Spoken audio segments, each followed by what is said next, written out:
Hey guys, Scotty from Red Rock Maintenance. So this year I finally took the leap.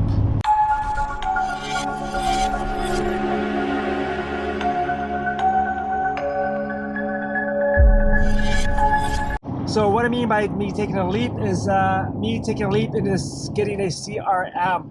I've been thinking about getting one for quite a few years now. I just wasn't sure what to get or how it works with the business. I'm still kind of confused by how it integrates with, my QuickBooks and whatnot and how it works, but it's supposed to make billing and everything else easier. So I'm hoping that this year it will organize my business better and make it easier for myself for billing and quoting jobs and doing follow-up as well. I'm very bad at following up. So in the CRM that I picked, it actually has a follow-up button and stuff I can do with that. I just actually paid for it yesterday, just got the full version of it. I did a 15-day free trial. So the one that I got is Jobber. Why did I get Jobber? Well, I looked at a lot of different CRMs, and Jobber seemed to be the one that was going to work the best for me. It seemed to be pretty easy. I looked at a whole bunch of other ones, and for the price point, this one wasn't too bad.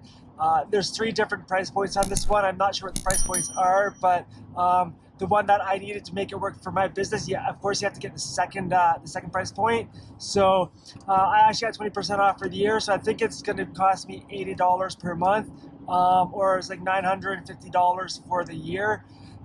So that's not too bad. It's a little bit more money than I wanted to spend on something like that, because I know a lot of other guys have told me that there's programs out there that are free, but a lot of the other programs, I think they're kind of like accounting programs too, so I didn't want to get into that because I already have an accounting program. So Jobber actually syncs up nicely with QuickBooks, and that is something that I wanted. That's something that I really, really wanted. I didn't want to have to go and learn another program to sync up with it. So that is gonna be good, I hope. I'm actually out doing some window cleaning right now. So the jobs that I have, I've got created invoices for them. So I'm gonna see how that works. It's actually supposed to create the invoice in Jobber, and then you can push it to QuickBooks, and then it's supposed to update it in QuickBooks. So that is one thing I'm kind of nervous about, all the automation, how it's gonna work, and if it's actually gonna work proper.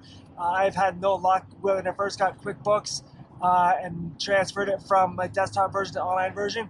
It was a complete mess. It didn't sync properly, so I'm a little bit nervous about that, and that's why I think I was kind of hesitant about getting a CRM. But yeah, I got a lot of guys that I see on YouTube, and those guys all recommend it. They think it's great, so I've tried it. Yeah, if you guys have Jobber, let me know in the comments below what you think of it. Is it easy to learn? So far for me, it's been pretty simple. There's some things that I gotta still learn on it, but it's nice because you can do your timesheets in there for your employees. You can do your invoices, and the kind of thing that's nice about it, which I'd never really done before. So when you go quote a job, it's got a little area you can quote the job. So you do the whole quote up, then you go and send the quote to the customer, and technically what they're supposed to do is approve the job, and they're supposed to come back to you.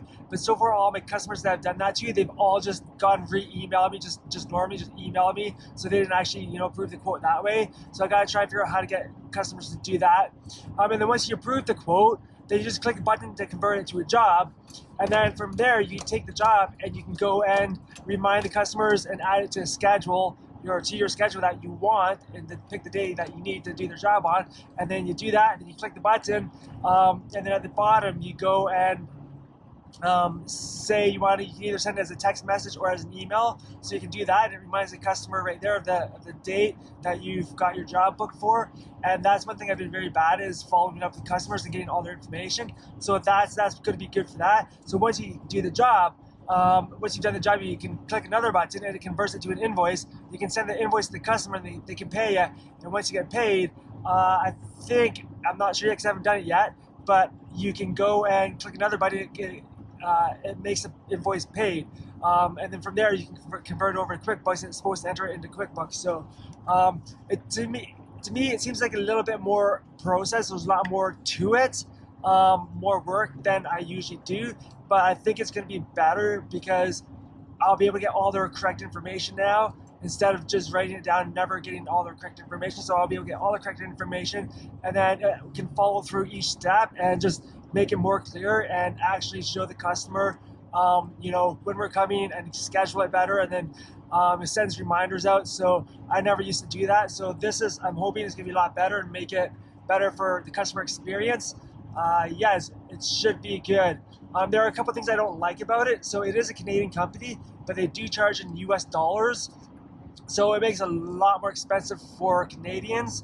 I don't know why they do that. I think they should just have like American price for Americans and then Canadian price for Canadians. But I was talking to a guy last night, and he actually said that he used to have Jobber, but he didn't like it, so he stopped using it. But because it's in US dollars, whenever, I guess every year when it comes time to pay your yearly fee, depending on what the US dollar Canadian rate is, it's going to change the price of your Jobber account. So it kind of sucks that way, because if the dollar's low or high, the price on it may be lower one year and the next year may be higher. So that's one thing I don't like about it.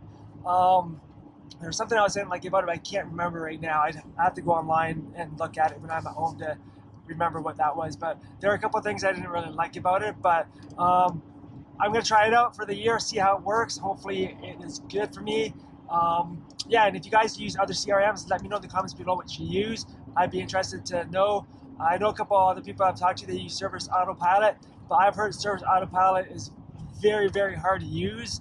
It takes a really big, long learning curve, as well as it's very expensive. I didn't really want to spend that kind of money on it, so I'm hoping this works out well. All right, guys. So that is what I took the leap on this year. Like I said, I've been you know, thinking about it for a few years now. I should have done it a long time ago, but everybody I talk to says you just need a CRM. So I did it, and let's see how it works this year. All right, guys, if you haven't done so already, please like the video, subscribe to the channel, and we'll see you later.